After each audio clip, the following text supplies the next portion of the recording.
বিরান,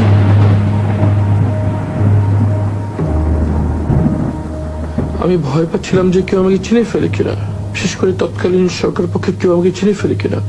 এই ভয়ে আমি গামছা দিয়ে মুখ ঢেকে বসেছিলাম। অনেকক্ষণ বসে থাকার পর যখন দেখলাম এক এক ওখানকার স্টাফরা আসছে, তখন আমি যে গার্ডের সাথে কথা বলার চেষ্টা করলাম। তখন গার্ডরা আমাকে চিনতে পারেনি, এই জন্য আমি ঢুকতে পারিনি। তখন আমি আবার যে বসে থাকতাম মেইন গেট খোলার অপেক্ষায়, অথবা কেউ পরিচিত আসবে এই অপেক্ষায় প্রায় 1 ঘন্টা বসে থাকতাম।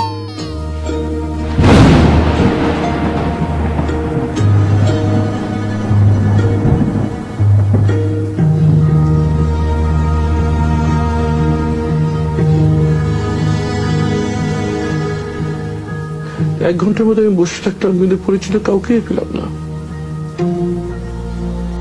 এরপর যখন রোগীদের আসা যাওয়ার জন্য প্রধান গেটটি খুলে দেওয়া হয়, তখন আমি ভিতরে চলে যাই।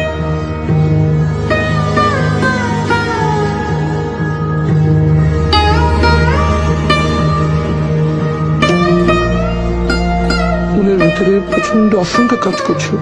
আমার পরিবার কোথায় আছে, কিভাবে আছে, তারা কি জীবিত আছে? মনের ভিতরে ঝড় বয়ে যাচ্ছিল।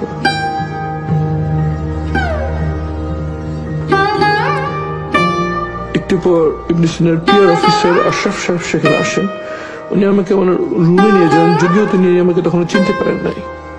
আমি ওনার কাছে স্মার্টফোনটা নিয়েই আমি গুগলে যাই এবং আমার নাম সার্চ দিই। সার্চ দেওয়ার সাথে সাথে এই ছবিটা স্ক্রিনে ভেসে ওঠে।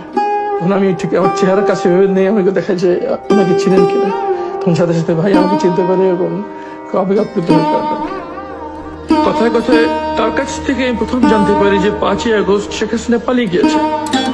আমি তো বিশ্বাসই করতে পারছিলাম না, আমার কাছে স্বপ্নের মতো মনে হচ্ছে।